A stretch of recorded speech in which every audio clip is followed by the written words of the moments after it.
లడాక్ అనేది చాలా వల్నరబుల్ ప్రాంతం అనమాట. 2019 ఆగస్టులో మనందరికి తెలుసు గవర్నమెంట్ ఆర్టికల్ 370ని రద్దు చేసేస్తుంది, రిపీల్ చేసేసింది అనమాట. తర్వాత జమ్మూ కాశ్మీర్ని సపరేట్ యూనియన్ టెరిటరీ, తర్వాత లడాక్ని సపరేట్ యూటీ చేసింది వితౌట్ లెజిస్లేచర్ అనమాట. సో మొదటి నుంచి కూడా లడాక్లో చాలా డిమాండ్స్ ఉన్నాయి. ఇప్పుడు డిమాండ్స్ బాగా పెరిగిపోయాయి.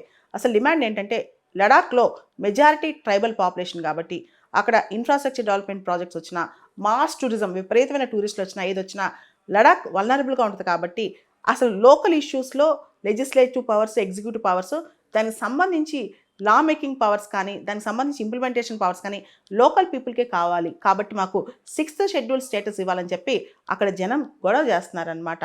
సో దీన్ని సద్దుమడిగించడానికి, దీన్ని ఆపడానికి గవర్నమెంట్ ఆఫ్ ఇండియా ఈ మధ్యకాలంలో మినిస్ట్రీ ఆఫ్ హోమ్ అఫైర్స్ కంప్లీట్గా డిఫరెంట్ రూల్స్ తీసుకొచ్చింది ఈ ప్రాంతంలో. అసలు లోకల్ పీపుల్కి స్పెషల్ సపోర్ట్ ఇస్తూ, లోకల్ పీపుల్లో ఉద్యోగాలకి రిజర్వేషన్స్ ఇస్తూ చాలా పాలసీస్ తీసుకొచ్చిందనమాట.